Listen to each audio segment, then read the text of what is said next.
ang counter ko dyan, okay, walang isang talata, pero sige, magbigay na ako ng talata ng New Testament. Kung wala kang talata, Brother Mark Cumbao, wag ka nang magbigay kasi wala nga. Magbibigay ako, Brother Junray. Sabi mo nga walang talata ba't ka magbibigay? Wala nga. So, wrong interpretation. Meron. Ang tanong kasi, Bro, ang tanong niya kasi, saang talata sa New Testament na sinabi ni Kristo, bawal manalangin sa mga patay? Yan ang tanong. Meron nga ako. Kung sabi mo kasi wala, sumagpas ka na lang para wala nang meron nga, Brother John Ray, nagkamali lang ako, meron. Meron. O sige, meron. Ano yung talata na yun? Meron pala, nagkamali lang. Sige. Okay. Matthew 6:9-13. Ganito kayo manalangin mga RCC. Ama namin nasa langit. Moderator's time.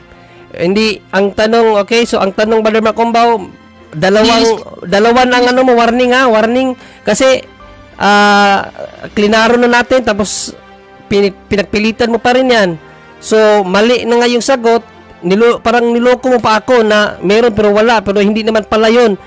Sabi na nga sa iyo, ang question saan mababasa na sinabi wag manalangin sa mga patay, hindi kung anong uri ng panalangin ang itinuro ni Kristo.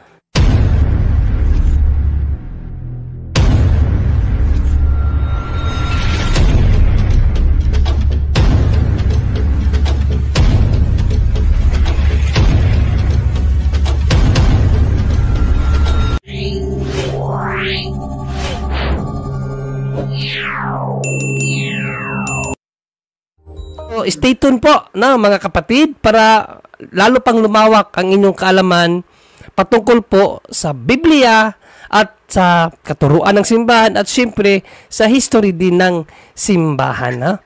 So yan po ang kanila pag-uusapan. At syempre hindi po mawawala ang ating pong moderators rule para mapanatili po natin na matiwasay ang debating ito. No? So Una talaga dyan, respect the moderator, okay? So, ito, pag sinabi ko na moderator's time, dapat walang magbabatin para hindi magulo, no? Para maayos natin yung usapan. And then, sa pangalawa, during presentation, the opponent can object if he senses that the presentation is out of order or out of topic. So, pwedeng mag-object ang opponent kung sa tingin niya yung presentation nang nag-deliver is out of topic. So pwede niyang i-address sa moderator para ma-address din natin sa nagpe-present, no? And then number 3, categorical question must be answered categorically. So meaning if the question is yes or no, answer yes or no first, then qualify, no? And then during interpolation, only one objection is allowed and counter. So, isang objection lang tayo mga kapatid, Brother Mark Cumbao at Brother Jando, then isang counter, and then magro-rolling na ako. The question must be based always on the topic or at least related to the topic, okay? And then focus tayo sa topic. And number 7, direct question and direct answer. Then if the question is hard to answer, then pass. Pass tayo agad para wala nang ano pa, no? Pag hindi kayang sagutin, pass na lang. And then, no ad hominem, no? Brother Mark Cumbao, mahilig ka dito. So, ngayon, Brother Mark Cumbao, no ad hominem, may dinagdag ako dito para hindi mo na talaga to gawin. And then, 20 seconds rule lang tayo sa sagutan, ha? So, 1 minute ang idideduct ko or i-increase ko naman doon sa isa kung ang debaters, no? Bawat isa sa inyo ay makatanggap sa akin ng 3 warning.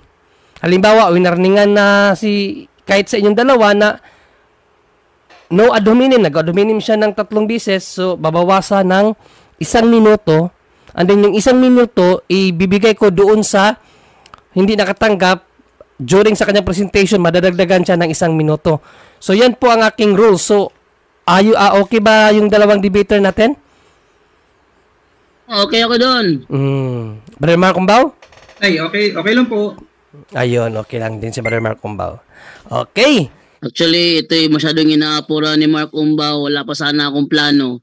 Dahil katunayan ngayon, Monday night is day off tayo.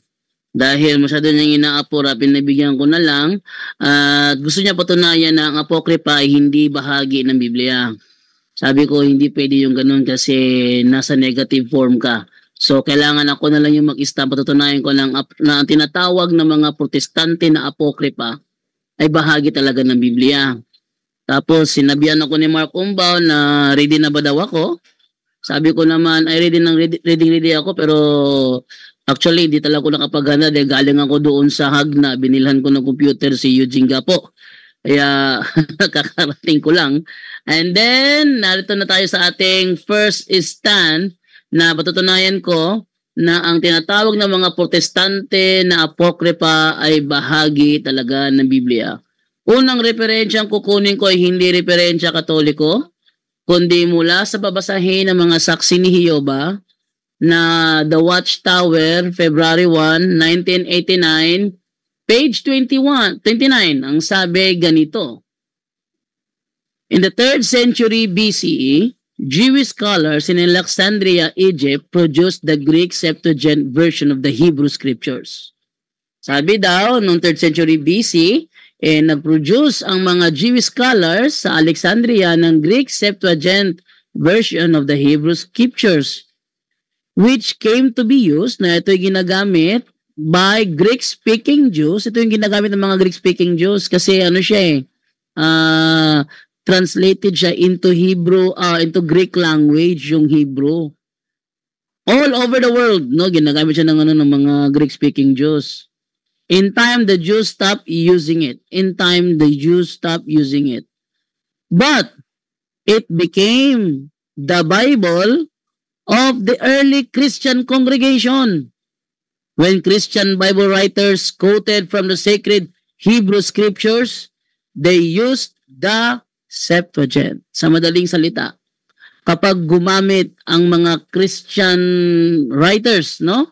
Christian Bible writers ng quotation from the Old Testament, ang ginagamit nila yung Septuagint, hindi yung Hebrew Old Testament. Ang ginagamit nila yung Septuagint. When Christian Bible writers, sabihin, mula sa Mateo hanggang sa Revelation, pag nag-quote sila from the Old Testament ng mga prophecy, at kanilang pinapaliwanag, ang kanilang ginagamit ay ang Greek Septuagint o LXX. Ang tanong ngayon, ilan ba ang libro meron ang Greek Septuagint? Yan naman ang ating alamin kung ilan lahat ang libro na ginagamit ng Greek Septuagint. Ito yung ating ipakita sa screen natin, yung ating ebidensya. Ito yung Septuagint. Yan, Septuagint. The Septuagint, sometimes referred to as the Greek Old Testament of the translation of the 70, and often abbreviated as LXX, is the earliest extant Greek translation of the Hebrew Bible from the original Hebrew. So ito yung ginagamit, no, ng mga early Christian Bible writers. When they use the Hebrew Bible, they use the Greek Septuagint.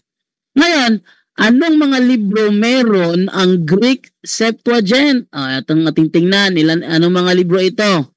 Nandyan yung Prayer of Manasseh, nandyan yung Esdras, andyan yung Tobit, andyan yung Judith, andyan yung Esther Grego, ang unang Makabeyo, ikalawang Makabeyo, ikatlong Makabeyo, ikaapat na Makabeyo, Karunungan ni Solomon, andyan yung Sirach, andyan yung Baruch.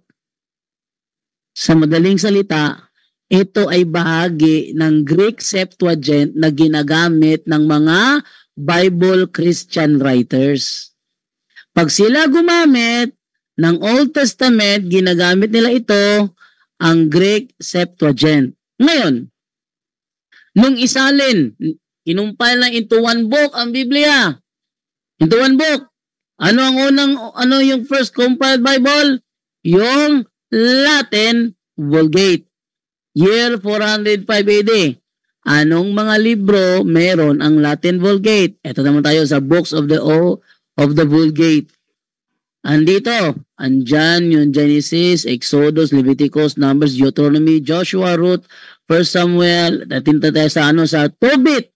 andyan rin yung Tobit. So yung Tobit na nandoon na sa Greek Septuagint, kinarga sa Latin Vulgate. Tapos yung Judith, ito ay bahagi to ng Greek Septuagint na ginagamit nila. Kinarga rin sa Latin Vulgate. Yung Esther Grego, andyan din, kinarga din yan. Yung Karunungan ni Solomon, kinarga din yan. Last 5 minutes. Sirach, kinarga din yan. Ano pa? Baruch, ay kinarga din yan.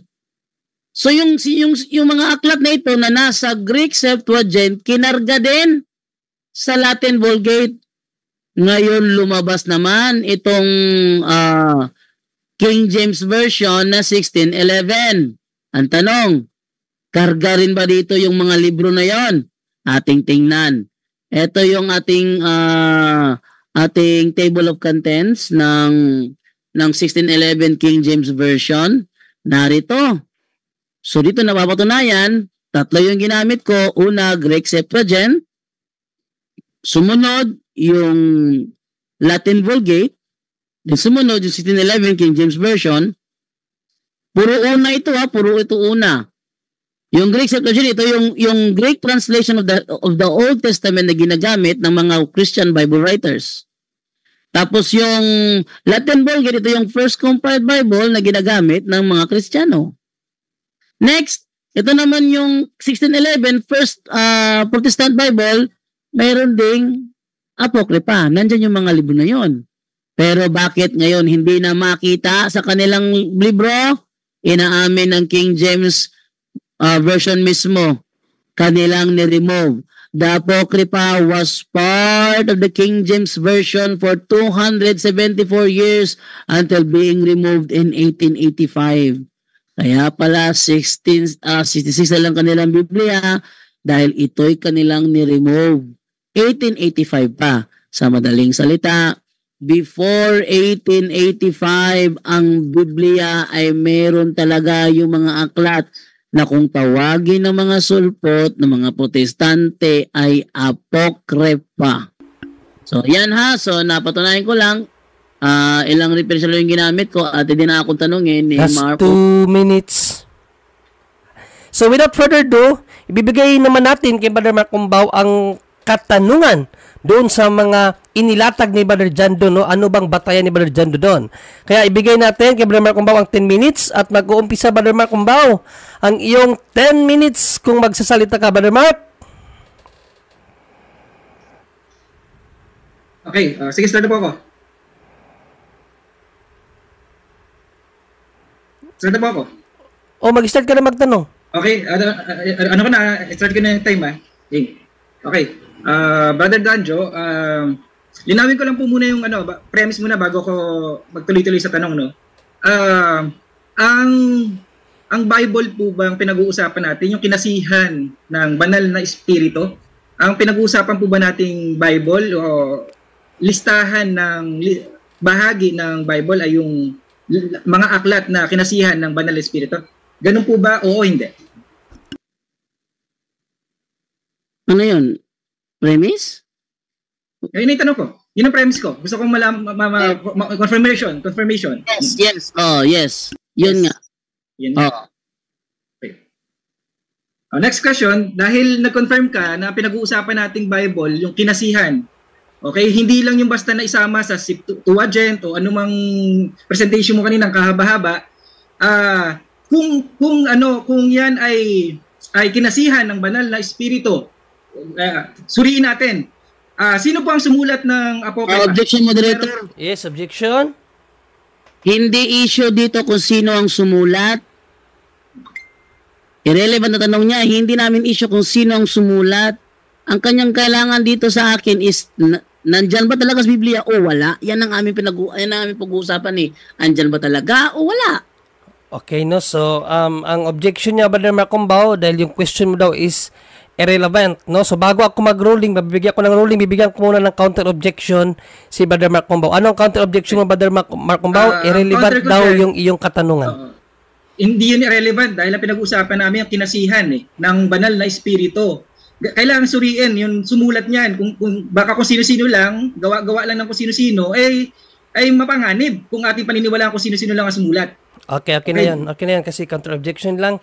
So, ang ruling ng moderator, the question ba dyan is accepted? No, kasi isa sa rule natin is at least related to the topic. So, related naman, no, kasi hindi naman pwede na walang sumulat nun.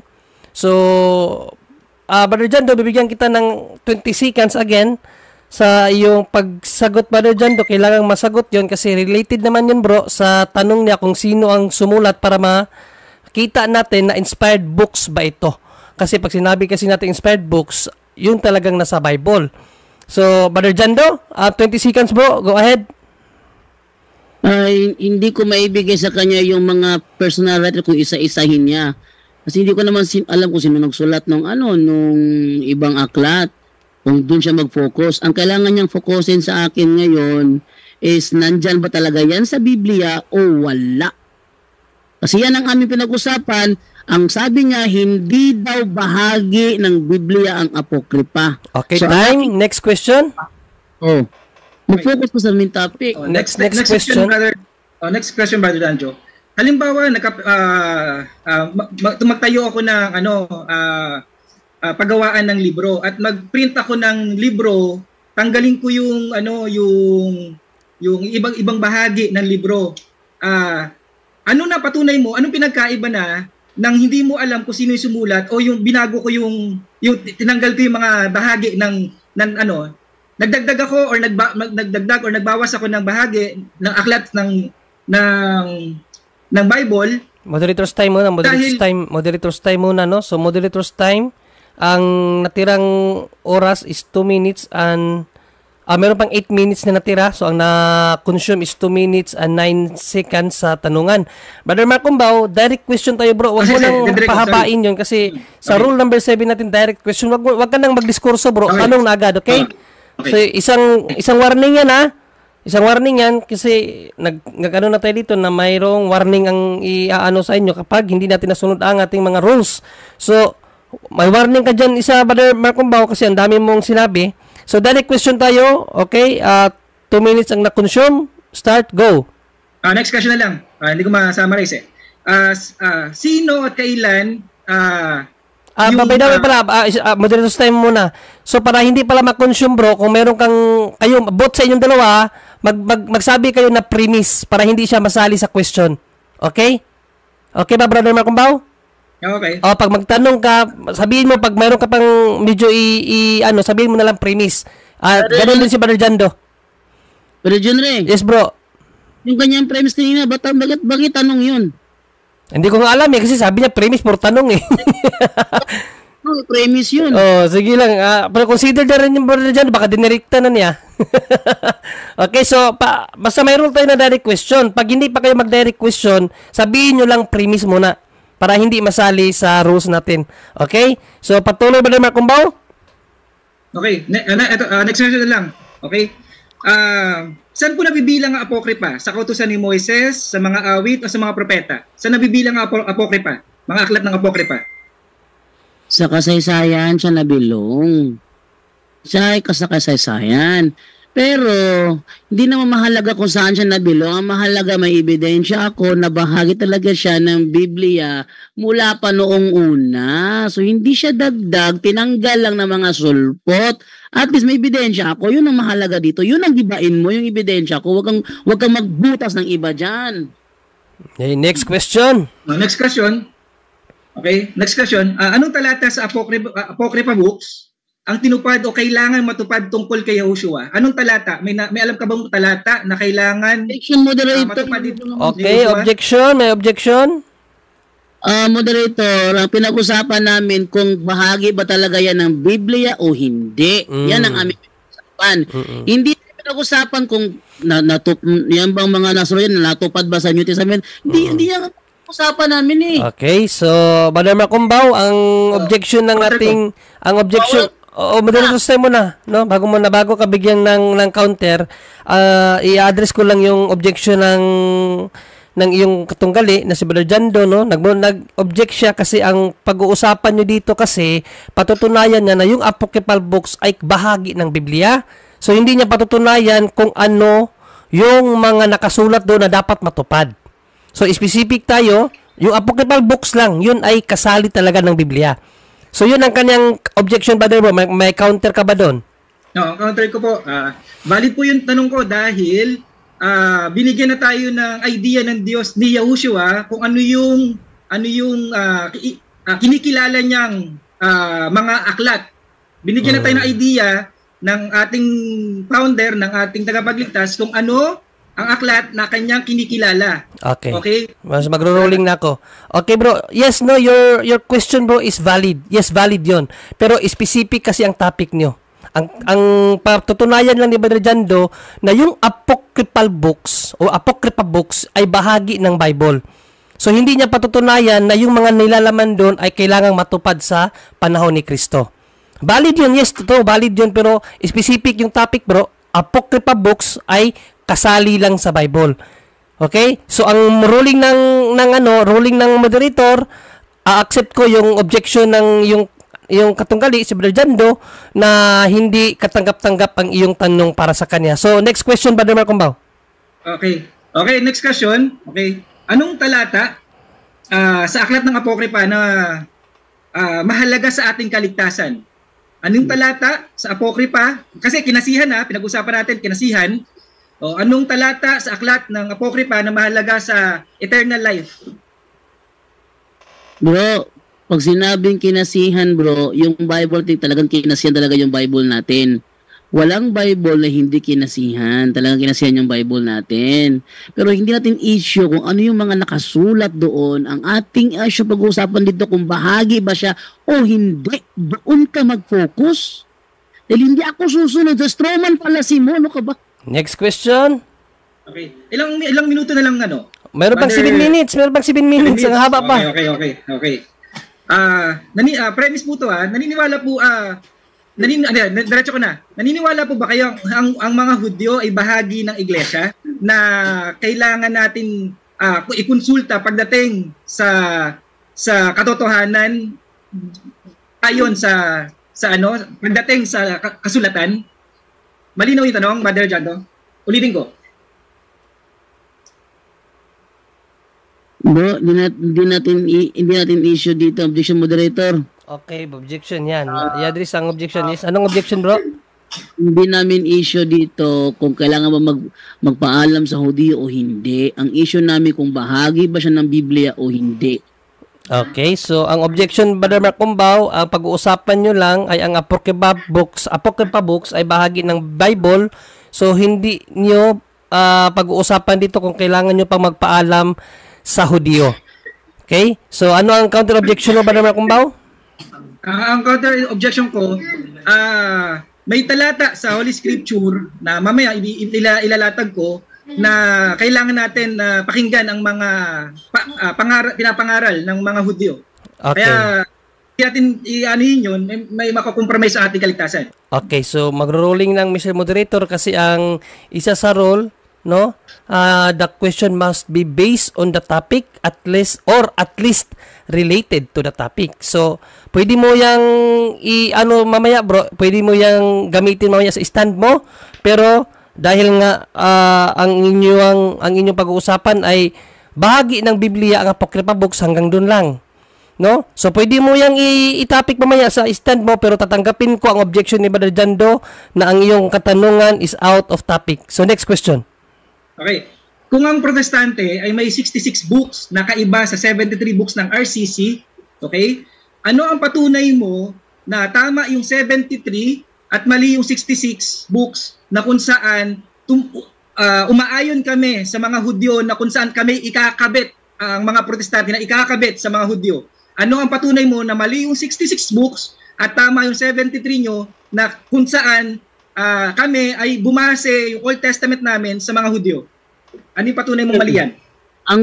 Ang batayan ko na mali kasi inaamin mismo ng King James Version na ni-remove nila noong 1885.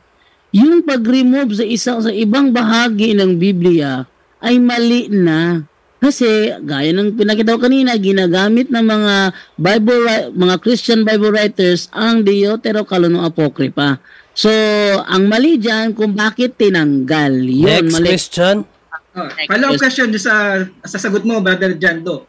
Sa lahat ng nilatag mong patunay, referensya, ebidensya, lahat ng binigay mo, saan doon na nagsasabing nagkamali sila dahil ni-remove nila?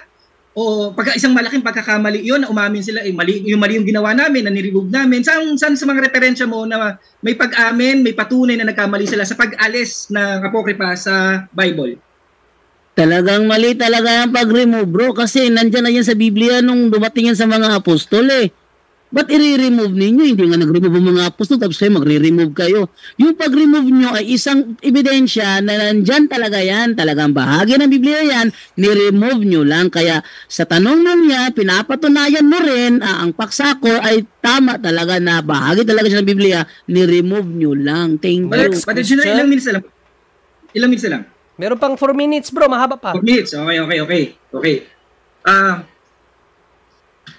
Sa mga anong talata sa nagpapatibay para malaman natin na kinasihan niyang Apocrypha, anong talata sa Holy Scripture na sumusuporta na kailangan natin pa ng Apocrypha para sa ating kaligtasan? Anong talata na importante pa yung Apocrypha para basihan pa natin?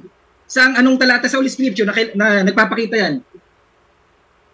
Walang talata, bro, kasi talagang bahagi ng Biblia yan, yung Old Testament, yung tinatawag din yung Apocrypha, talagang bahagi ng Biblia yan. Kaya, kung hinahanap mo letter for letter verbati mo, nakasulat, pero bahagi talaga ng Biblia. Next question. Wave ko na yung time ko, Brother Jinray, okay na. Okay.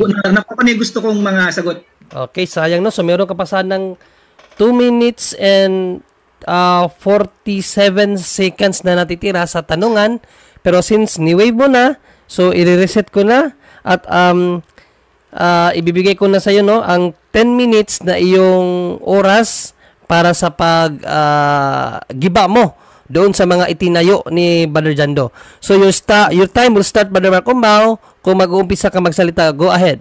Kung tutuusin, wala na akong kailangang igiba sa tinayo ng ating katalakayan. Bakit wala na akong kailangang igiba?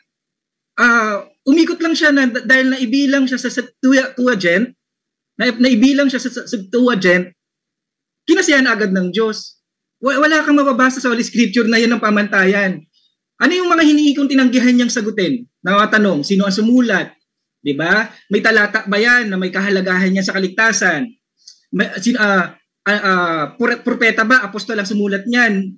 Lahat yon, lahat ng qualification na kinasihan yan ay bagsak. Okay? Hindi pumasa sa standard eh. Kaya hindi ko na i-discuss dito yung mga controversial na mga talata na hindi katanggap-tanggap paniwalaan sa mga apokrypha. Ayoko nang talakayin yun dahil napakahaba nun. Alam ko 10 minutes sobrang kulang. Pero kung magre-research kayo, maraming talata sa Apocrypha na hindi katanggap-tanggap. Aralin yung Apocrypha. Ang daming talata dyan na hindi katanggap-tanggap. Nagkokontrahan sa edad, sa panahon, sa moral, sa magandang pagkaugali, sa lahat nagkokontra-kontrahan. Pero hindi na ako pupunta doon kasi hindi naman niya natalakay yun eh. Hindi naman niya dinipensahan pala yun eh. Diba? Dahil hindi niya tinayo, wag ko nang puntahan. Dahil kulang yung 10 minutes. Tapos, ang sabi, ito, kung unawain natin ang pandaraya ng Diablo, kung uunawain natin ang pandaraya ng Diablo, palalabuin niya yung malinaw para yung katotohanan mapilipit, at ang kasinungalingan ang mapaniwala sa tao. Okay? Ganun ang pandaraya ng Diablo.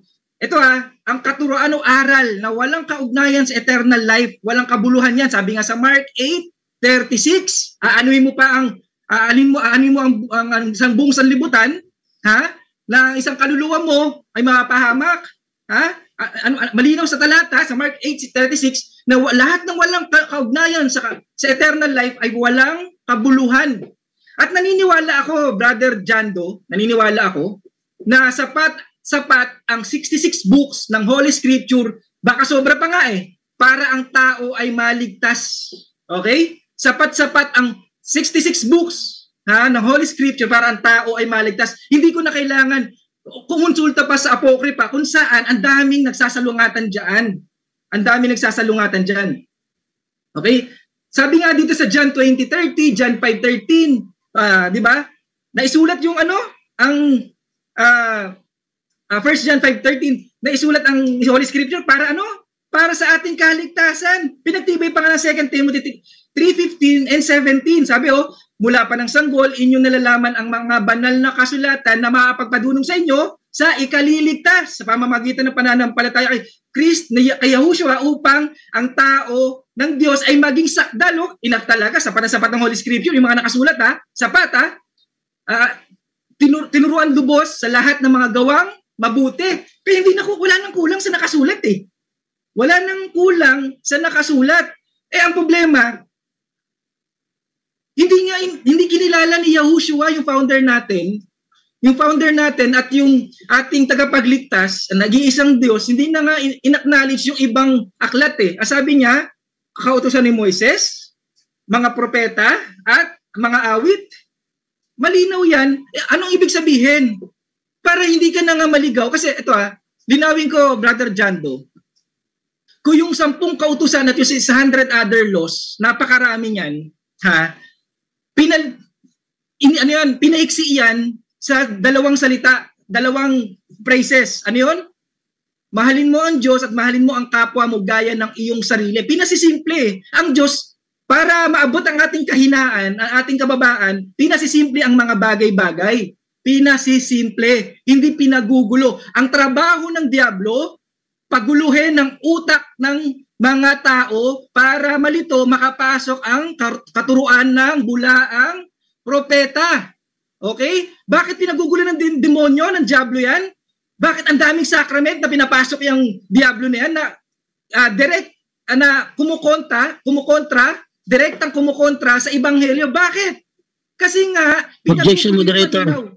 Yes, may objection muna. So, pagpahintulot ko, ayon sa rules natin, pwedeng maka-object ang isang katunggali kung sa tingin niya ay wala na sa topic yung sinasabi ng presenter. So, Brother Jando, ano mo, Brother Jando?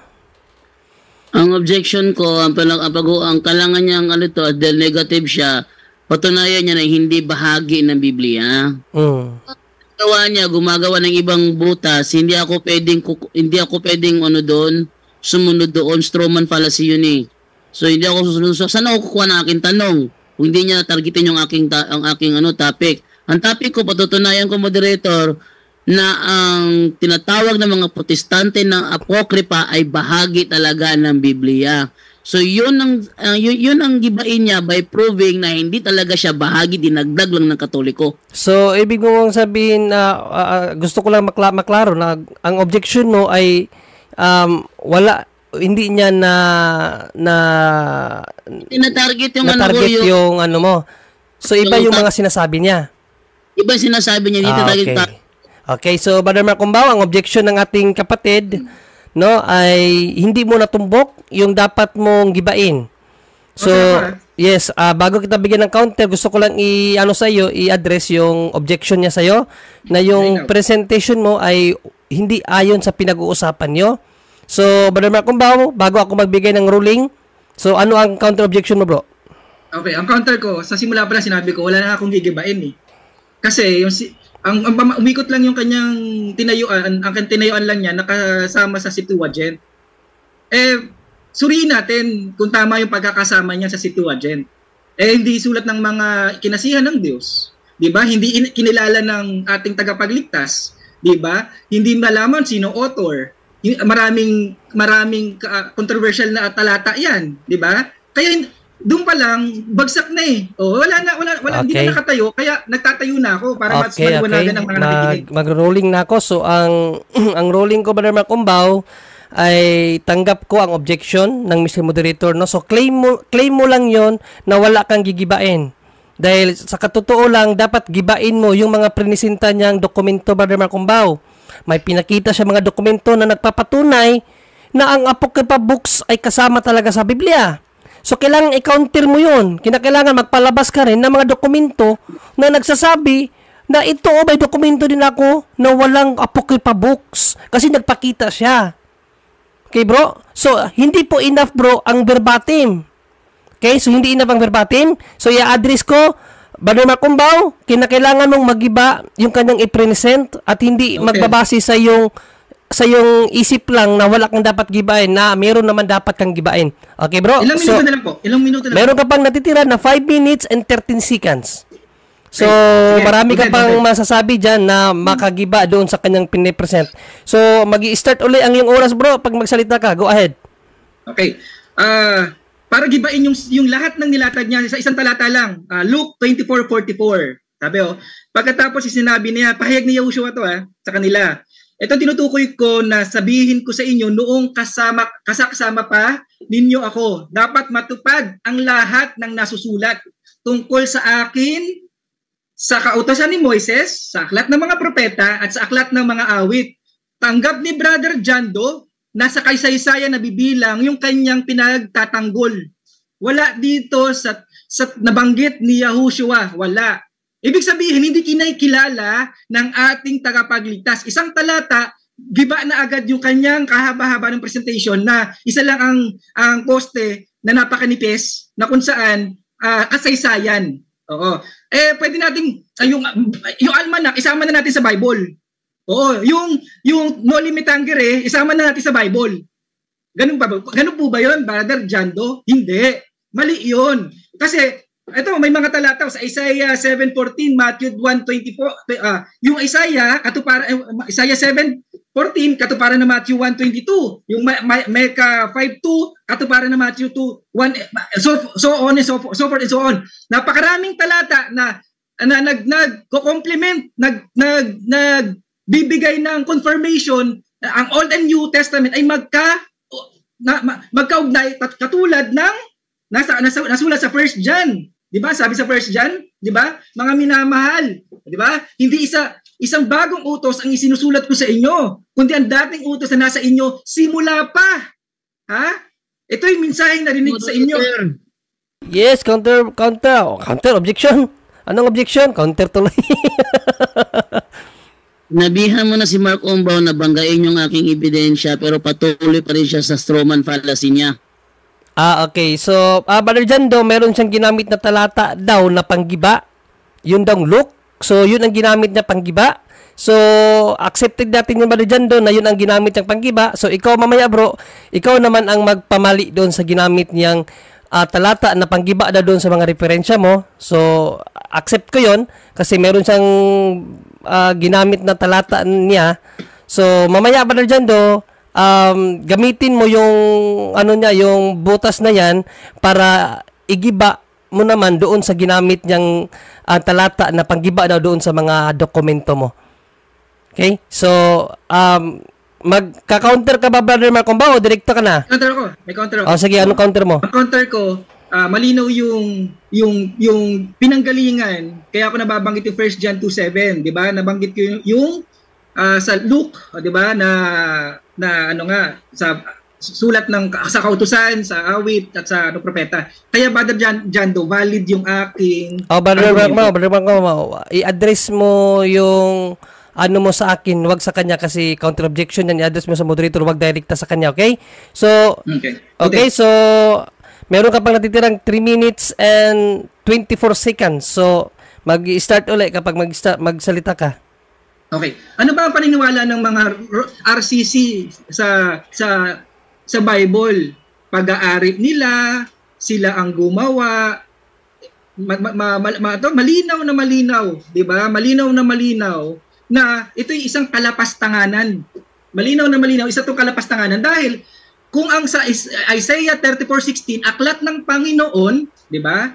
Kung ang sa Isaiah 34:16 aklat ng Panginoon, ano sabi sa 1 John 2:7, 'di ba? Hindi 'to bagong utos.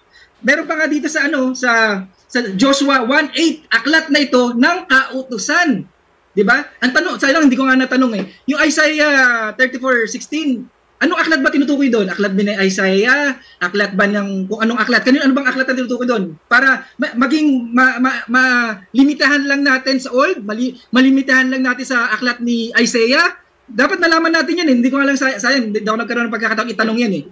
Pero kung may pagkakataon siya sa rebuttal niya or sa conclusion niya, maganda, gusto ko marinig yan eh. Yung sagutin niya yon. Kung anong aklat ang tinutukoy sa Isaiah 34:16 para matanggihan natin na dapat nagko-complement o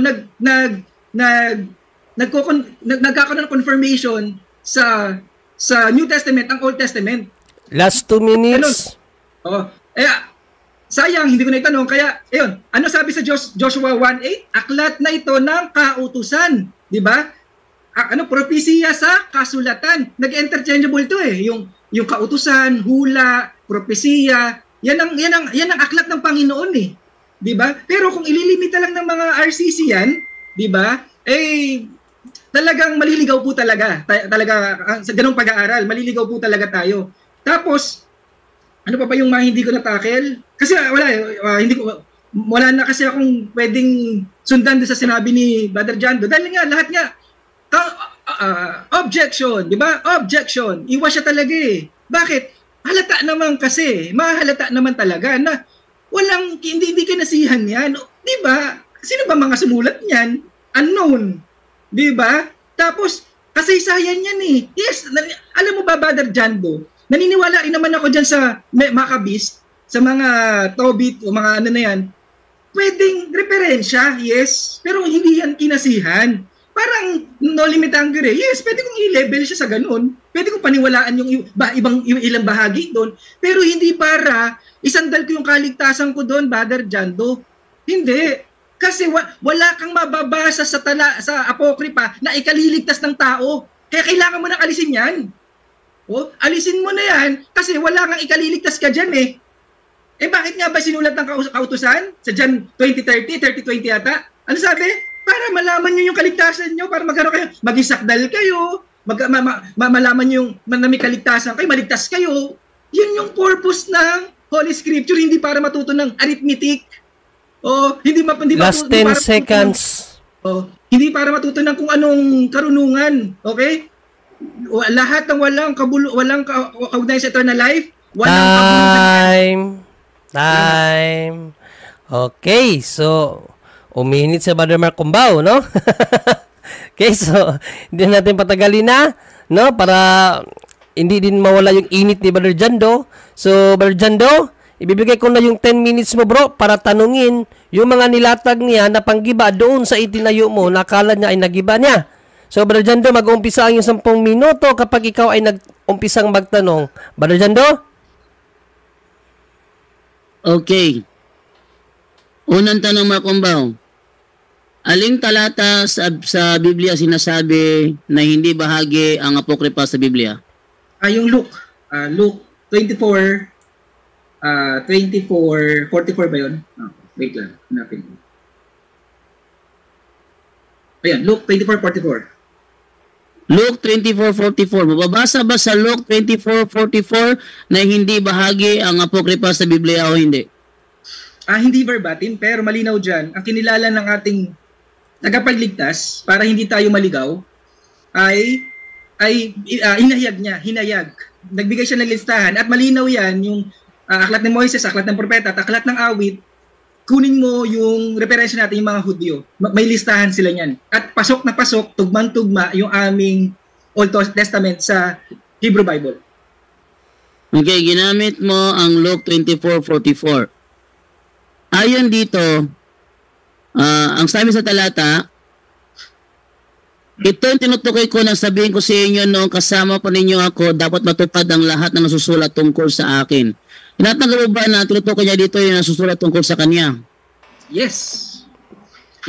Kasi, Brother Jando, yes. Okay, Moderator's time muna, no? Medyo nagkasapawan. So, Brother Jando, kapag magbasa ka ng Bible, bro, i-address mo, bro, na premise, bro. Kasi sa rules natin, direct question tayo, pero nagbasa ka ng Bible doon sa ginamit niya. Sabihin mo ng premise, bro, Jando, bago mo basahin. At may 20 seconds, bro, na sumagot bago tayo magtanong uli. Okay? Klaro ba yon? Ulitin ko. Okay, so another magtanong ka uli bro doon sa ano kasi medyo nagkasapawan. So itanong mo uli yung tanong mo at sasagutin niya ng 20 seconds. Okay, premise. Ayon dito, sinabi ni Kristo, ito ang tinutukoy ko na sabihin ko sa inyo, nung kasama pa ninyo ako, dapat matupad ang lahat na nasusulat tungkol sa akin. Tanong, tinatanggap mo ba na ang konteksto dito ay sinabi lang ni Kristo na kailangan nito pa rin ang mga propesiya patungkol sa kanya? Yes or no? Yes, kasi Brother Danjo, para maintindihan mo, maraming talata nga na pini-face out ng Old Testament, nagdagdag pa kayo ng Apokripa. Pini-face out na, sabi sa Hebrews 7:18, no, sapagkat napapawi na unang utos dahil sa kaniyang kahinaan at kawalang kapakinabangan. Wala nang kapakinabangan eh. Yung mga nauna na, sapagkat kung sa Hebrew 8:6-7, sapagkat kung ang unang tipan, Old and New Testament, di ba? Tipan. Yung naging walang kakulangan ay hindi na sana hinanapan ng pangangailangan ng ikalawa. So tinatanggap mo pala na ito pala propesiya patungkol ni Kristo na kailangan nito pa rin at ito'y hindi patungkol sa ang Apokripa ay tinanggal sa Biblia. Yes or no? Yes. Isa-isang banda, tama ka, pero hindi yan ang buong katotohanan. Ang kalahating katotohanan ay buong kasinungalingan, Brother Jando. Ngayon, ang malinaw sa talatang binigay sa Hebrew 7 and 8, ang sabi dyan, inaalis na nga, binabawas, hindi na nga kinikilala yung mga naunang nasulat na mga sa Old Testament kasi nga ito na yung katuparan eh, 'di ba? Ipinapaiksi ng Diyos yung New Testament para maunawaan, maabot yung kababaan ng tao. Ang ginagawa ng mga RCC, ginugulo para lalong idiin ang tao sa impyerno. Nilalabo yung malinaw.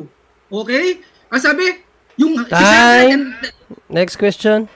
Discussion, tinatanggap mo ba na ang Greek Septuagint na ginagamit ng Christian Bible writers ay merong Apokripa, yes or no? Tanggap na tanggap. Ang hindi ko tanggap doon, lahat doon kinasihan. Okay. Unang-una, hindi mo nga makilala kung sino yung mga nagsulat Pangalawa, paano yan pagitan niya ng Old and New Testament, yan yung mga panahon na tahimik na ang Holy Spirit. May talata yan, sana mahanap ko mamaya, madaanan ko, may ibigay ko sa Brother Danjo. Next question. Na inuuna na sila ng Holy Spirit. Okay, ayon sa Matthew 2:16, itong si Herod ay nag-decree na papatayin ang mga inosenteng mga anak. Ito ba ay hinulaan sa Old Testament? Yes or no? Yes. Yes. Hinulaan sa Old Testament, tama? Kasi nga, Brother Danjo, yung sang-ayon naman ako sa mga apokripa na kasaysayan. Brother Dando, ibig sabihin, yung nabasa ko sa news ngayon na yung pagtuyo ng Euphrates, next question. Yung newspaper. Saang talata sa Old Testament hinulaan na papatayin ni Herod sa mga inosente? Ano tanong? Sorry, Brother okay. Julius, excuse, anong tanong niya? May clarification. Ano daw yung tanong, Brother Dando? Pakiulit. Saang talata sa Old Testament na hinulaan na papatayin ni Herodes ang mga inosente? Okay, so Brother Marco ba, bago ka magsagot, malinaw na ba yung tanong, bro? Malinaw. Pasa ko. Hindi ko handa sa talata. Okay, pass ya, Brother Jando. Next question. Next question. Ayon dito sa premise mo na. Okay. Premise. Eto. Hula galing sa karunungan ni Solomon, nasa Apokripa. Iyon ang parusa sa utos nilang patayin ng mga sanggol ng iyong bayan. Ngunit ang bayan mo binibigyan mo ng masaganang tubig sa panahong hindi nila inaasahan. Tanong, saang talata sa New Testament natupad ang sinasabi sa karunungan ni Solomon 11:7? Pass ako, hindi ako handa sa talata. Okay, pass, Brother Jando. Inaamin mo ba na ang karunungan 11:7 natupad sa Mateo 2:16? Yes or no? Yes, naniniwala kasi science siya, Brother Danjo. Brother Danjo, ang paniniwala ko na kinasihan, yung may kaugnayan sa kaligtasan. Yung newspaper, may hula sa Revelation na natutupad sa newspaper. Kung yan ang basihan mo, Brother Jando, isama mo na rin pare ang lahat ng newspaper na tungkol sa Euphrates, tungkol sa mga gera, next question. Tungkol sa salot. Isama mo na. Next question. Okay. Tinatanggap mo ba na yung sinasabi sa Mateo 7:12, huwag mong gawin sa iba ang ayaw mong gawin sa iyo, yun ay may kinalaman sa kaligtasan, yes or no? Pakiulit, sorry, ang tanong? Okay, moderator's time. I-address sa moderator Brother Mark Umbao. So, clarification Brother John daw, pakiulit daw. Ulitin ko tanong ko. Yung sinasabi sa Mateo 7:12, huwag mong gawin sa iba ang ayaw mong gawin sa iyo. Ito ba may kinalaman sa kaligtasan? Yes or no? Yes na yes. Oo, yes na yes. Oo, biblical yan. Tama yan. Pagmamahal yan eh. Yes. Okay. Okay, next question. Saan sa Old Testament hinulaan yan? Pakiulit? Saan sa Old Testament? Saan sa Old Testament hinulaan yan? Okay, so meron na lang 4 minutes Brother Jando. So Brother Mark Umbao, pag hindi mo maklaro bro, i-address mo sa akin bro. Para hindi kayo magsapawan bro ha. Sige, paklarify mo ulit Brother Jando, hindi niya naklaro. Ulitin ko. Yung sinasabi sa Mateo 7:12, sinabi mo na ito ay may kinalaman sa kaligtasan. Tanong, saan sa Old Testament hinulaan yan? Nakuha mo na ba yung tanong Brother Jando? Balikan kita sa conclusion. Ilalatag ko yung talata niya sa conclusion. Hanapin ko. Sige, pass na. Nagpass ka na. Wag ka na magpaliwanag bro. Pag pass na, wag ka na magpaliwanag. Brother Jando, go ahead. Last 4 minutes. Ayon sa Tobit 4:15, ano mang hindi mo gusto, wag mong gawin sa iba. Sang-ayon ka ba ito'y tumutukoy sa Mateo 7:12? Yes or no? Mateo, yes. Tama. Correct. So tinatanggap mo na ang Tobit 4:15 ay may kinalaman sa kaligtasan, yes or no?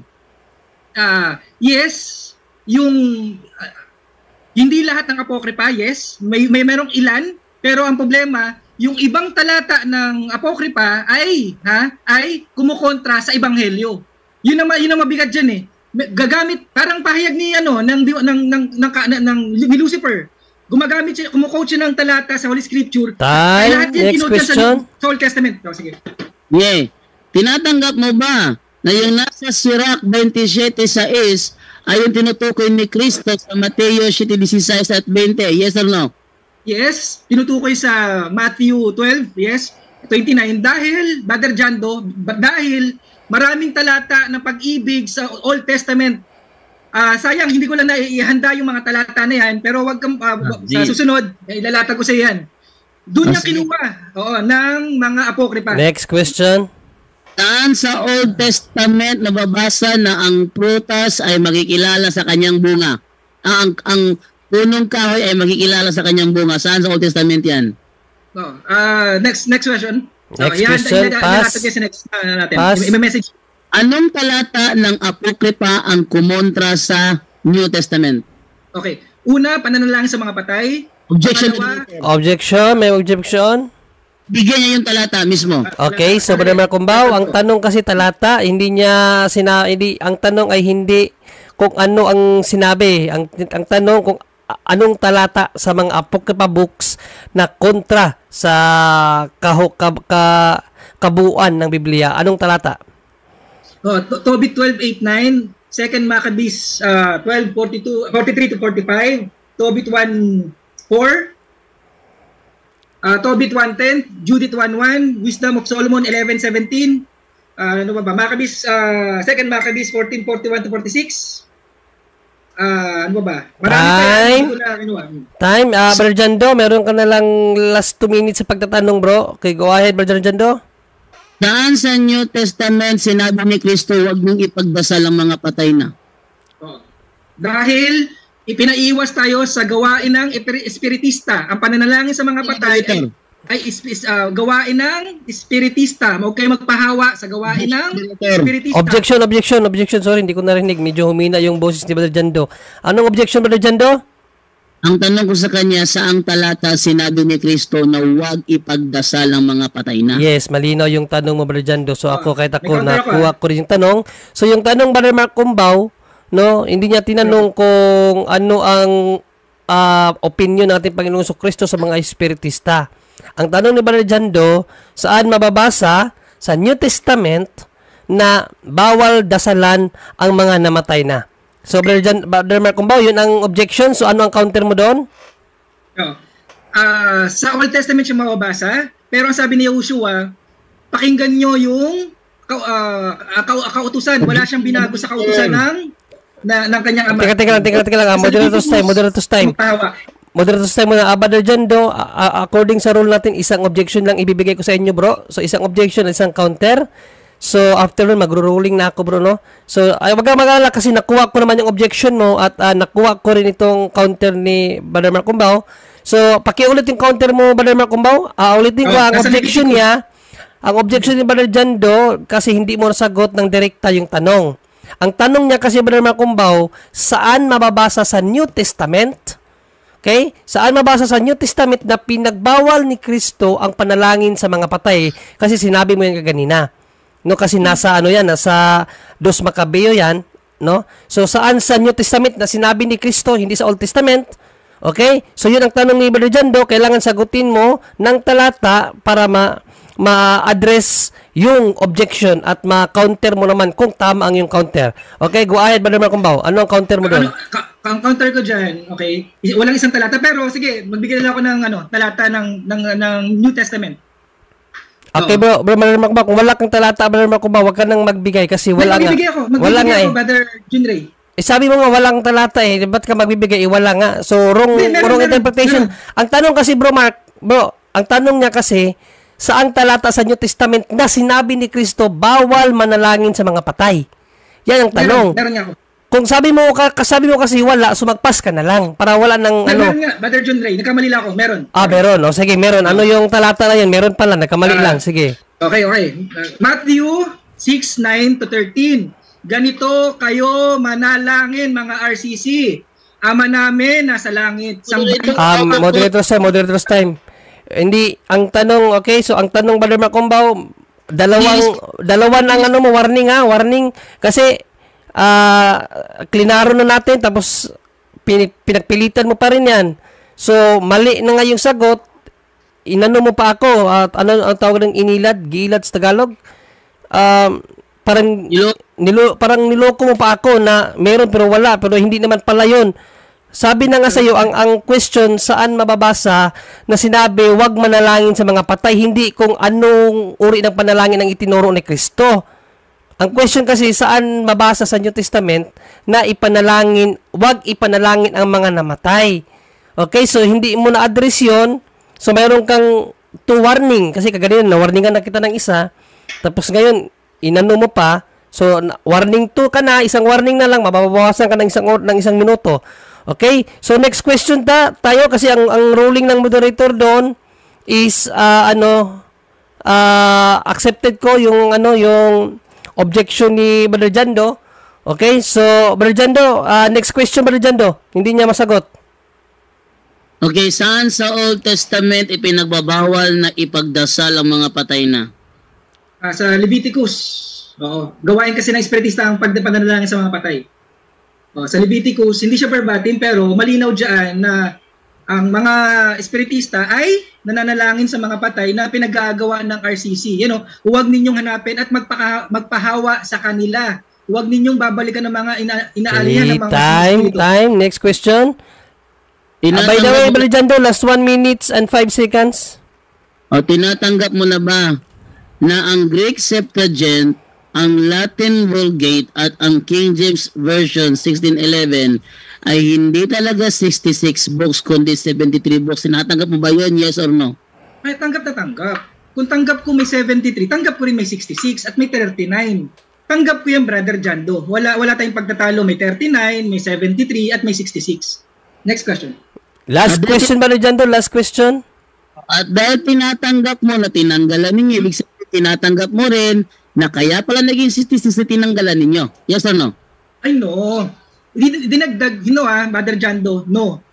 Kasi dinagdag ninyo. Kasi nga hindi nga kinikilala ni Yahushua Diba? Hindi na nga kinilala ng ating tagapagligtas.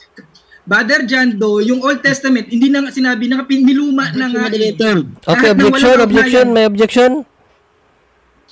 Inamin na niya kanina, natanggap niya na 73 books talaga ang Biblia. Ang follow-up kasi po sa kanya, tinatanggap rin ba niya kaya naging 66? Kasi ayon sa King James Bible, tinanggal nila noong 1885.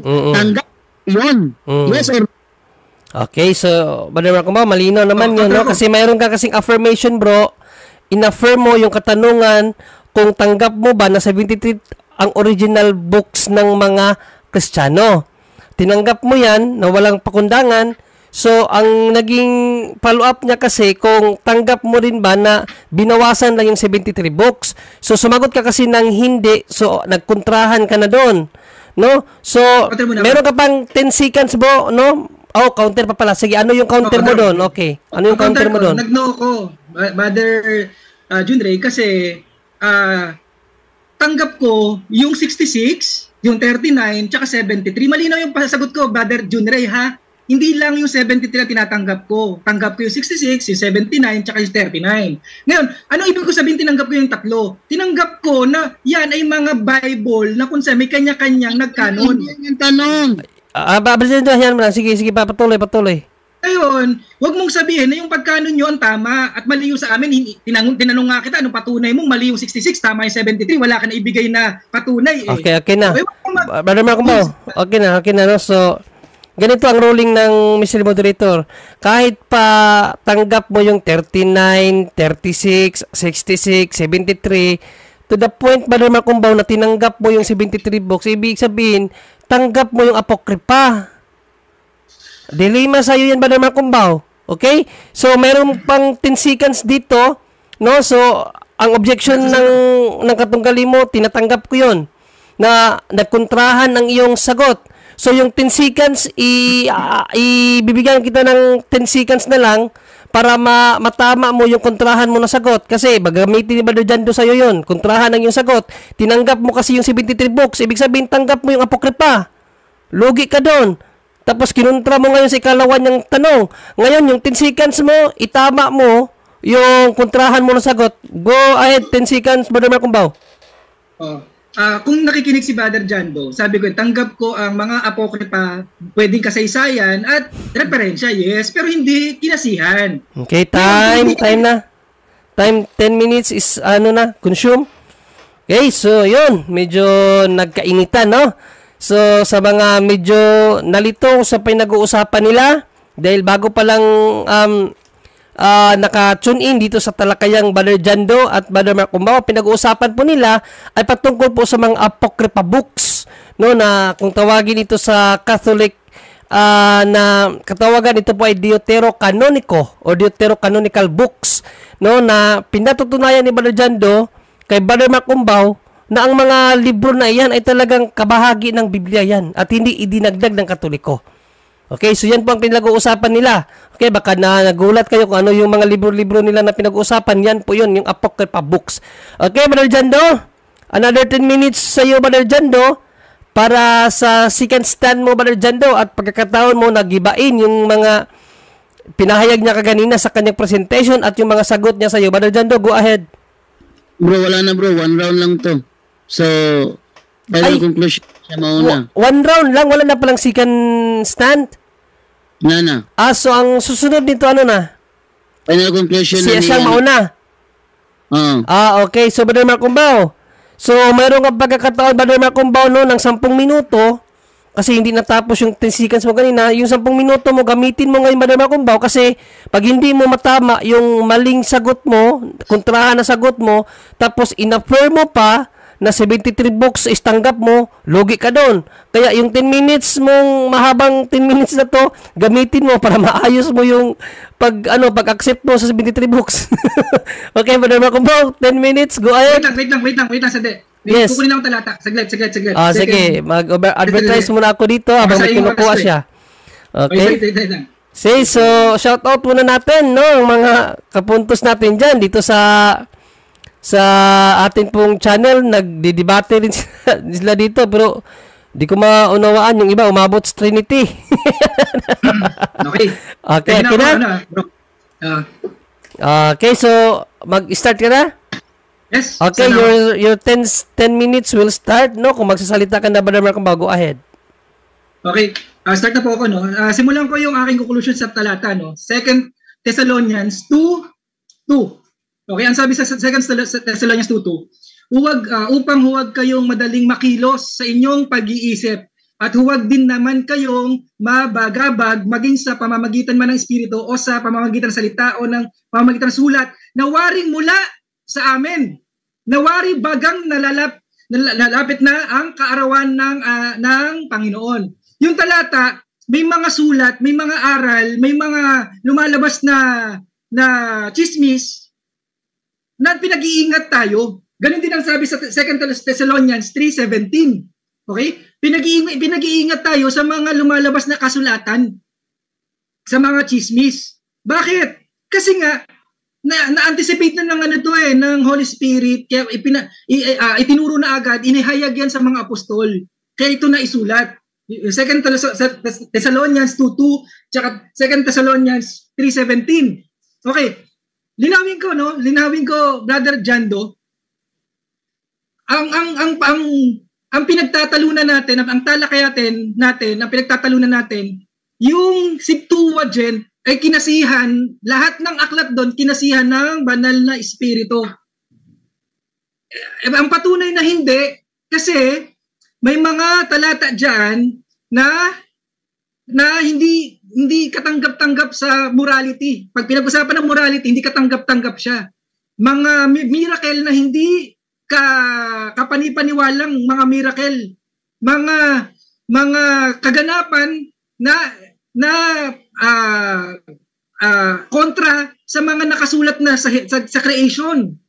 Marami yan, napakahaba lang.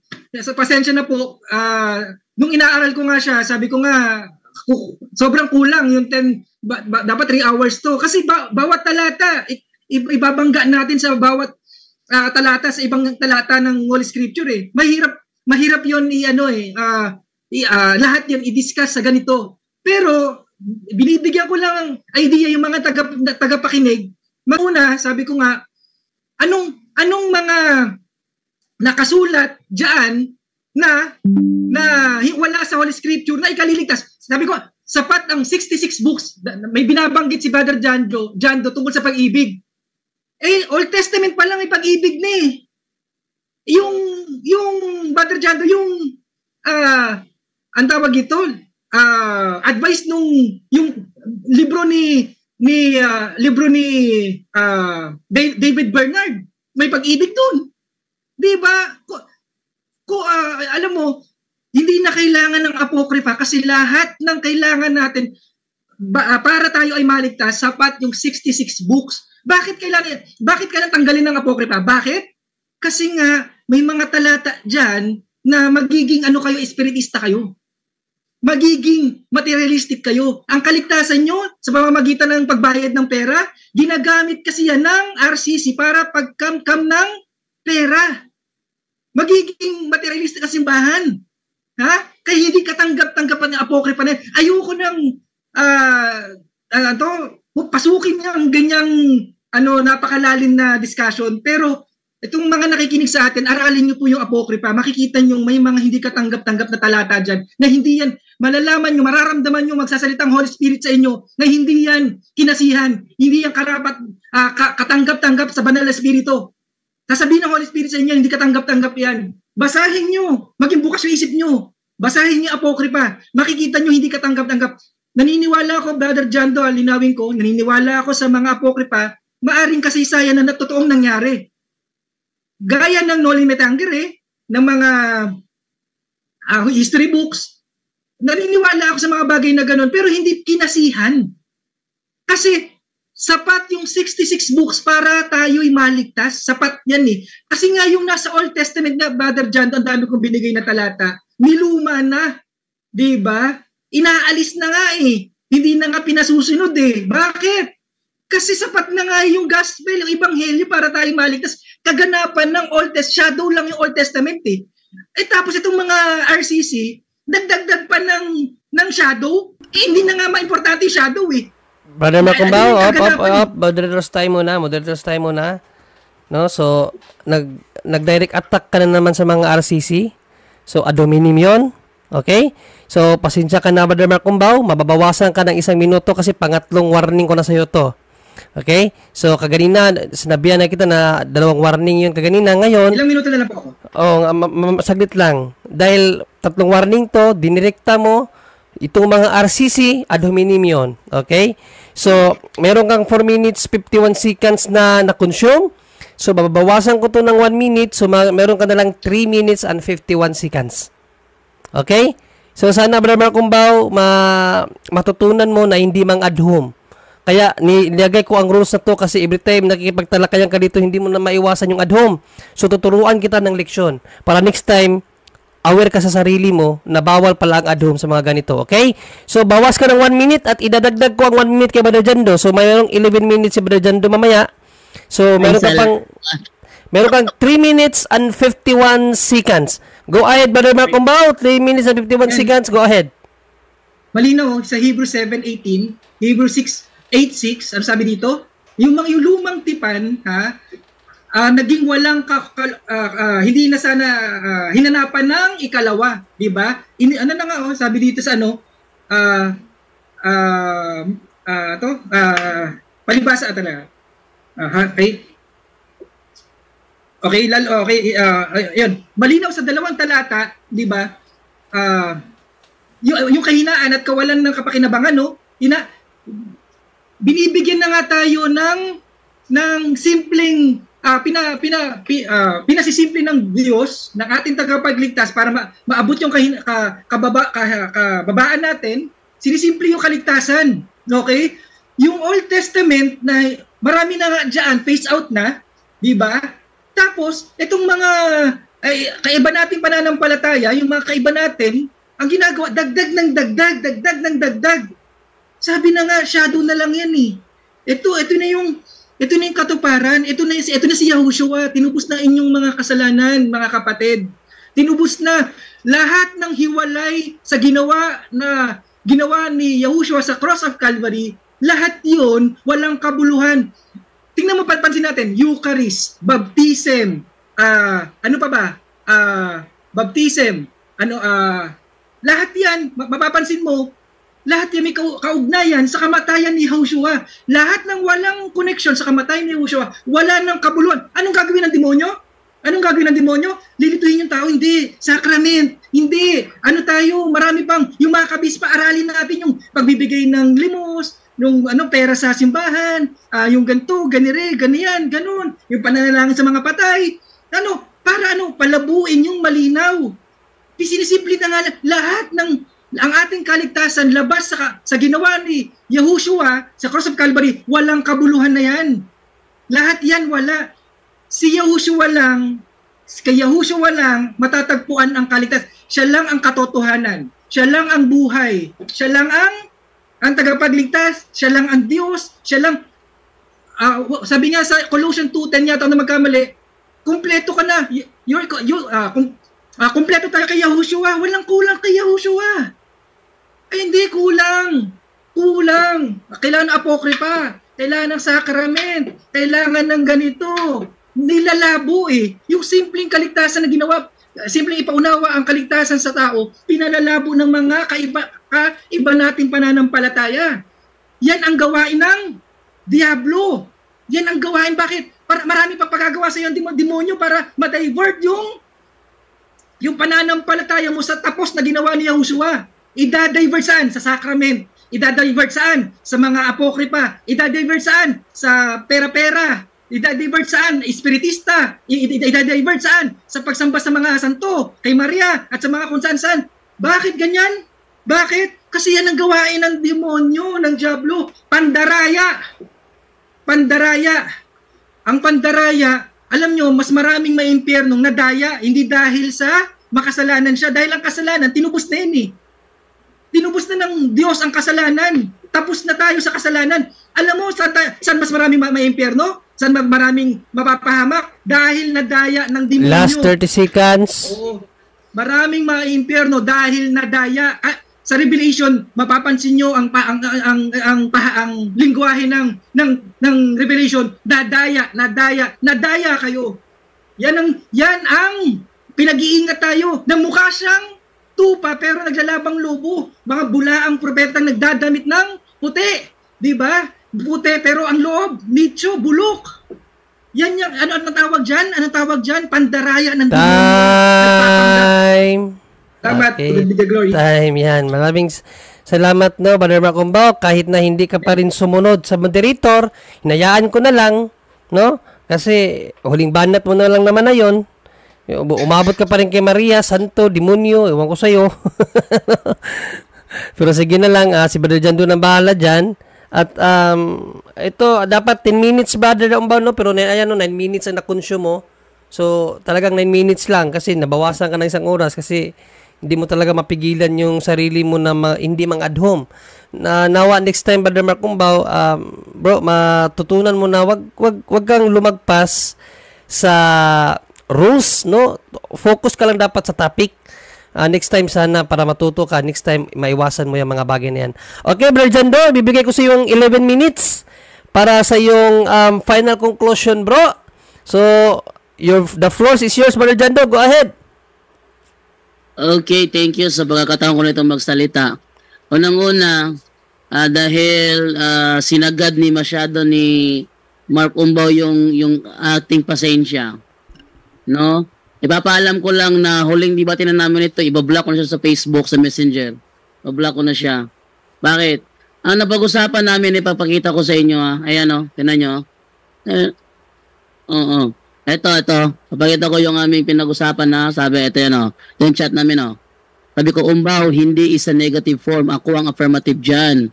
Matutunayan ko na ang tinatawag na mga sulpot na apokripa ay bahagi talaga ng Biblia. Yan ang aming tema. Wait lang.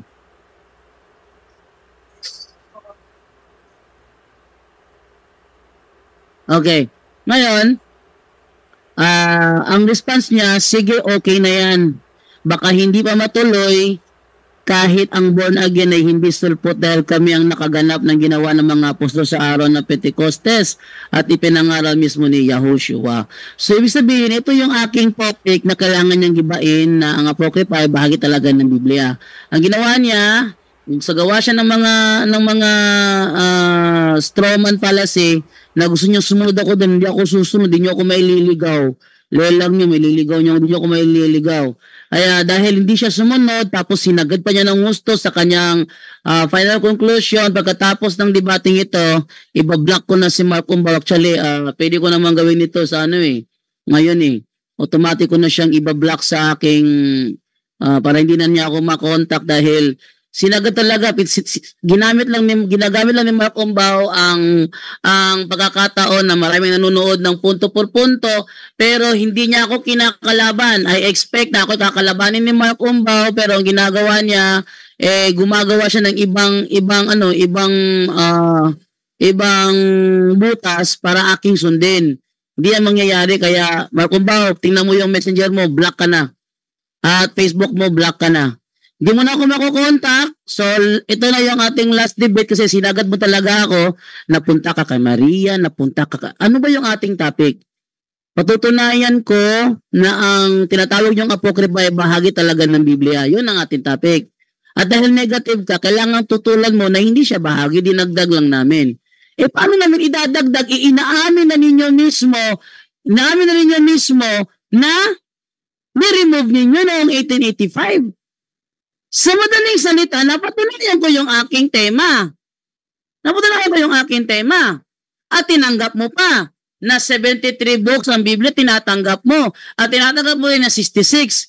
Tinanong kita kanina, tinatanggap mo ba na kaya naging 66 kasi ni-remove ninyo? Bigla ka naman naghindi. Para ako nagipag-usap ito ng wala sa sarili. Kaya at saka dahil sa final conclusion, I expect na banggain mo yung aking mga argumento pero hindi mo ginawa. Bagkus patuloy kang nagsagawa ng iyong strawman fallacy. Ibig sabihin talaga sinasagad mo ang pasensya namin. Ginagamit mo lang ang programa namin para marami makapanood sa gusto mong ilabas na hatred. Hatred sa Katoliko. Pero ang sa akin na naman, mahalaga sa akin, napatunayan ko naman talaga kung saan inaamin naman ni Mark Umbaw na ang Septuagint, ginagamit niya ng mga Christian Bible writers. Katunayan, yung mga katanungan ko kanina, hindi niya nasagot ng tama yun Isa-isahin natin yung aking mga itinanong sa kanya kanina. Ito yung yung patungkol dito. Tinanong ko siya patungkol dito sa Matthew 2:16. 2:16 kung saan nag-decree si King Herod na paslangin yung mga innocent children. Yun ay propesiya mula sa karunungan ni Solomon 11:7. Wala yun sa Old Testament, yun ay nasa karunungan ni Solomon 11:7 at natupad sa Matthew 2:16. Tapos yung sinasabi sa Sirach 27:6 na ang punong kahoy ay makikilala sa kanyang bunga. Ginamit ni Kristo yun sa kanyang paliwanag sa Mateo 7:16 at 20. Kung hindi inspired yun, ba't gagamitin ni Kristo? Ha? Kung hindi inspired yun, ba't gagamitin ni Kristo? Ginamit ni Kristo Sasabihin mo, hindi inspired, ginamit nga ni Kristo mismo. Eto pa, yung sinasabi sa Judith 11:19, yung patungkol sa sheep without a shepherd. No. Yun, binanggit din ni Kristo yun. Sa Mateo 9:36, the people were like sheep without a shepherd. Binanggit din ni Kristo yun. Sabihin mo hindi inspired. Ito pa, yung sa Tobit 3:8 at Tobit 7:11, patungkol sa 7 brothers. Yung 7 brothers, binanggit ni Kristo sa kanyang ebanghelyo sa Mateo 22:25, sa Marcos 12:20 at Lucas 20:29. Ginamit niya ang sinasabi sa Tobit 3:8 at Tobit 7:11 sa kanyang ebanghelyo patungkol doon sa 7 magkakapatid na may asawa. Lahat nag-asawa. Tanong, pagdating sa langit, sino ang asawa niya? Saan ginawa ni Kristo yun? Sa Judith. Sa Tobit 3:8 at Tobit 7:11. Last 5 minutes. Yung ano niya, wala talaga. Walang kalatoy-latoy. Ito pa. Yung sinasabi sa Karunungan 2:16. Kung saan sinasabi ni Kristo sa 1:5-18, sinusunod ng anak ang ama. Sinasabi yun sa Karunungan ni Solomon 2:16. Yun namang yung sinabi naman ni Kristo sa Lucas 21:24 na ang nabubuhay sa espada ay sa espada mamatay. Yung nabubuhay sa tabak ay sa tabak ang mamatay. Saan niya kinuha yun? Sirach 28:18. Tapos yung sinasabi doon sa Mateo 7:12 na wag mong gawin sa iba ang ayaw mong gawin sa iyo. Saan niya kinuha yun? Doon sa Tobit 4:15. Wag mong gawin sa iba ang ayaw mong gawin sa iyo. Ang daming ebidensya. Inamin niya. Bahagi yan ng Biblia. Bakit dadadag namin ni bahagi na nga ng Biblia? Pinakita ko kanina sa yung mga aklat ng Greek Septuagint. Nandoon yung Tobit, nandoon yung Sirach, nandoon yung Macabeo. Andoon. Tapos, nung gawin ng First Compiled Bible, yung Latin Vulgate, nandoon din. Paano idinagdag? Nandoon na nga. Kinuha lang Para bang kinuha namin yung Genesis, kinuha namin yung Levitico, kinuha namin yung Exodo. Pati yung nandoon sa Septuagint na Tobit, Judith, Sirach, andoon na yun, kinuha rin namin. Paano kami nagdagdag? Nandoon na yun.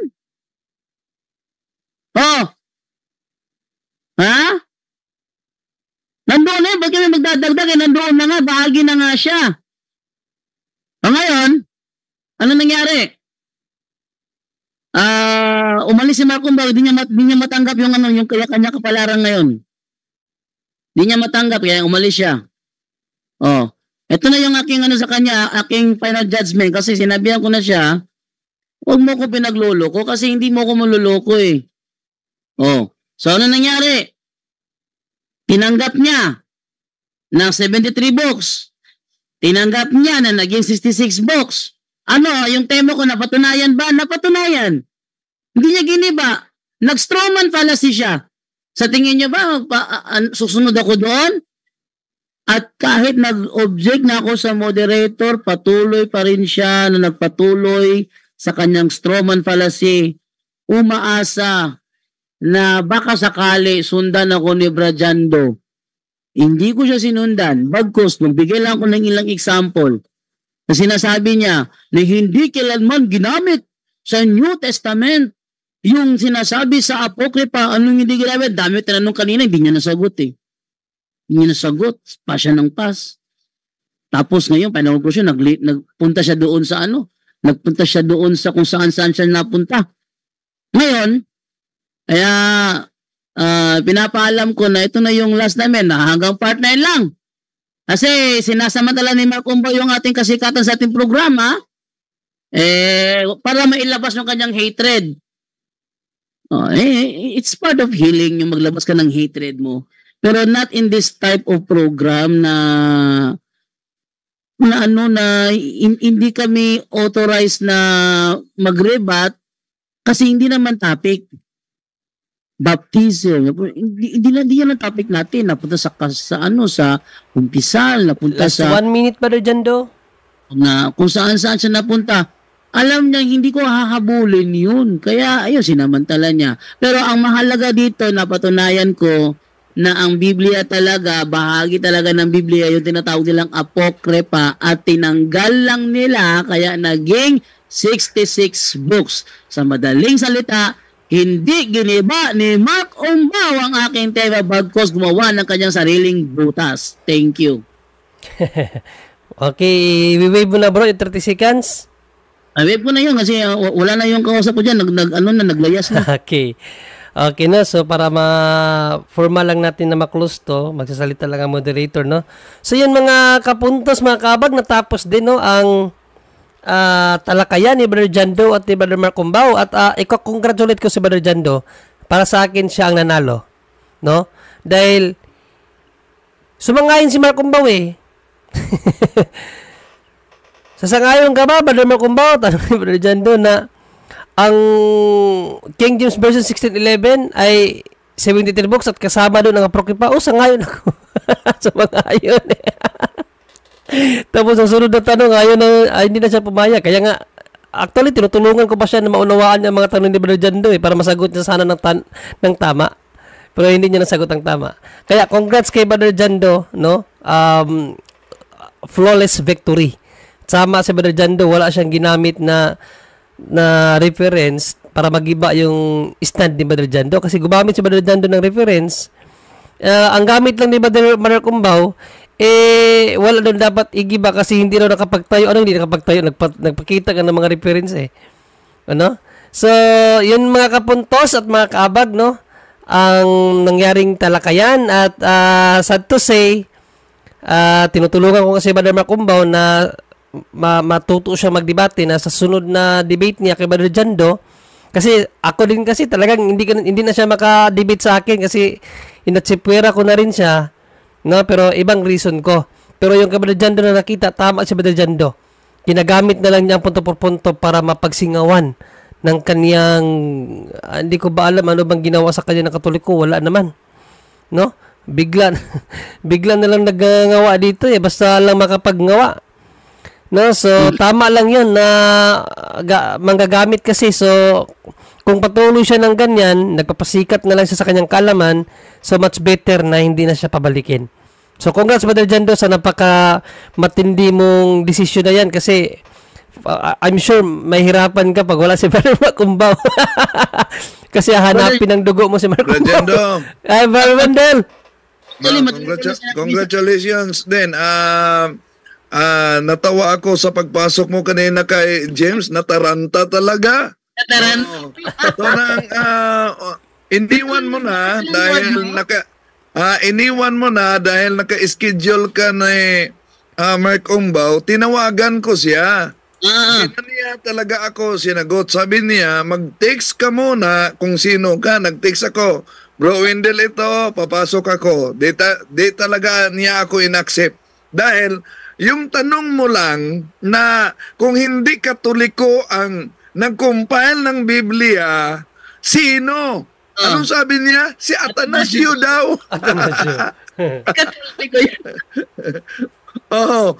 At pagkatapos nang wala ka na, sabi niya, sinasalungat mo umano si Atanasio na kasama mo. So, ibig sabihin, inaamin niya, Katoliko ang nag-compile. Tapos naglabas siya ng letra, Marcion daw. Uy, anong Marcion? Kanina si Athanasius. Ngayon si Marcion na naman. Naman talaga to. At yung kondisyon niya, dapat King James Version lang ang gagamitin. Walang referensya, walang history. Pero sabi niya, ang Katoliko ay natatag sa 1870. Ngayon, sabi niya, King James na dapat sabi ko sa kanya, sige, King James lang. Saan sa King James Version na kinumpal ni Athanasius ang Old and New Testament to one book? Nagalit, napikon. Tsaka isa pa, Bro Jando. Nagsisigaw na siya. Naririnig ba ako sa live niya? Kasi duda ko, din ako naririnig. Narinig ka. Nagmonitor ako dahil gusto ko rin papasok. Ang problema lang, di niya ako tinanggap. At, ako rin. yes. Ang ginawa ko, tinawagan ko yung number niya kasi yun ang gusto niya. Tawagan sa number niya. Yun. Number na binigay niya talaga. Yun, tinawagan mo. Pinarinig ko pa sa live ko na nag-ring yung phone niya at sabi niya, huwag muna kayong tatawag, mag-text muna kayo kung sino kayo at ano ang pakay ninyo. So, kaya nag-text ako. Pero, di pa rin niya ako tinanggap. Natakot. Sabi ko sa kanya, ngayon June 30, punta si Brother Wendell dyan sa CDO Cathedral. Handa ka pa mapakita sa kanya para magpirma ngayon ng tema. Sabi niya, anytime. Sige, puntahan mo yun ha. Sige, dito lang sa tanong ko ngayon. Nahirapan, naramdaman ko. Iyan niyo, kondisyon. Huwag ka mag-kondisyon. Sagutin mo lang diretso. Nataranta talaga si Pastor James. Brother Aljan, na-record mo yun? Hindi ko yung na-record, bro. Ang hina lang. Ay, sayang hindi na-record. Sana hindi. Ma-download natin yan. Ayan. Makuha natin yan. Yun ang content ko bukas. I-download mo lang, baka i-delete. At saka ang daming bro, ang dami kong chat na accept mo ako kasi ako yung binabanatan niya. Hindi ako yung na-accept. Yan na nga. Nataranta siya kaya na, pinasok ko na, nagbabay na lang. Ay hindi ako nagbabay ba ng window, pinatay niya yung call. Pinatay pala niya. Okay. Dahil 7:42 na, umalis na lang ako. Wait lang ko sa studio kasi pinatay niya yung call, di niya masagot. Sabi ko sa kanya, ang tanong ko sa kanya, sabi mo kasi King James Version lang. Yun lang batayan. Istrikto ka doon. Sagutin mo yung tanong, saan sa King James Version na si Athanasius na nag-compile ng Biblia? Sagutin mo. Hindi niya masagot, kaya pinatay niya yung call. Yun. So, hindi ako umalis. Kusa niya ako pinatayan ng tawa. Ako hindi ko na hinabol kasi malapit ng oras. Kaya yun. Brother, mayroon kayong masasabihin, Brother Aljan, sa naganap na talakayan? Yes, Brother Jando. Mula umpisa talaga, grabe. No? Grabe, nagmarunong pa talaga. Nagsabay din sa'yo, nag-wave din ng oras. Grabe, no? Pero walang napatunayan si Mark Umbaw kasi nung last part niya nga, hindi na siya tumutok doon sa topic, tumutok na doon sa rebulto, kay Maria, sa mga demonyo. Wala na siya doon. Kaya tama na yung Brother John doon na umasa naman tayo, sabi nga ni Brother Juntre, no? Umasa tayo na si Mark Umbaw ay magiging Katoliko. Pero sa pinakita niya kanina, tama po kayo doon. Ginagamit niya yung programa natin para magpasikat. Parang ito rin po si Pastor James, no? Parang ginagamit na lang yung pangalan ni Father Darwin at ang mga CFD para din sumikat. Kasi ang bilis ng paglaki ng followers niya. Kasi dati sa 9,000, ngayon 16,000 na siya. Siguro isang linggo na siguro yun, bilis ng kanyang paglaki. Kaya ginagamit lang talaga nila ang programang ito para po sa kanila ring pag-angat. Yun ang mga Brother Jando at subukan natin makapagbigay ng komentaryo bukas, no? Kung maganda-ganda na yung boses natin ulit. Yun lamang po, Brother Jando, at congratulations po. To God be the glory. Hey, thank you sa iyo, Brother Aljan. Nandiyan po si Brother Romel. Baka may gusto sabihin si Brother Romel. Brother Romel? Ayan. So, okay. Maraming salamat, no? At isang napakagandang pangyayari ang nangyari ngayon dahil kahit na break na kayo ni Brother Macumbaw, no? Marami yung natuwa pa dito, Brother Jando. dahil nakipag-break ka na sa kanya, maraming natuwa. Natuwa na meron ding halong lungkot at sana ay panalangin natin na yung last debate ninyo ay maging bukas na yung puso at isipan niya upang maunawaan talaga ang katotohanan na kanyang pinaglalaban, kasi alam naman natin na may mga time talaga na agree talaga siya, no, sa Katoliko, kaya lang siguro nalilito lang siya sa argumento niya mismo, kasi yes, no, tapos yes, no naman ulit. So kumbaga kontrahan na yung kanyang mga statements. And well, sana po mga kapatid, no, ipagpanalangin po natin si Mark Umbaw na maliwanagan po siya, kasi masakit yung nangyari ngayon no, harap-harapan, no, live na talagang nakipag-break si Brother Jando sa kanya sa bablock na kita, ayaw ko na sa iyo. Yun. Pero Brother Jando, congratulations dahil yun, naitindig talaga ng Roman Catholic Church ang stand, no, at napakaganda yung Deuterocanonical books na tinatawag po ng ibang sekta o ng protestante na apocrypha, yung 7 books dyan, ay na-quote talaga ng Panginoong Jesucristo sa tamang-tama, saktong-sakto, na very useful talaga ito. At actually, meron pa nga mga Protestant scholar na nagko-quote niyan, Brother Jando, no? So, sana ay maging open din po ang lahat. Lalo't-lalo na yung mga Protestante ngayon na nanonood, na sana ay open po tayo sa pag-aaral din, na even yung mga magagaling na mga Protestant scholar na ay nagko-quote pa nga ng libro na kinuha mismo sa Deuterocanonical books. Protestant scholar na yan, mga kapatid, para patunayan ang resurrection o yung muling pagkabuhay. O nagko-quote yan, kinote yung Second Maccabee. So research po mga kapatid, marami diyan. Sana ay huwag kayong magsawang magsubaybay at magtangkilik din po, no? At yun nga sinasabi ko mga kapatid, kailangan talaga ni Brother Mark Umbaw ngayon ay prayer, no? At understand, no?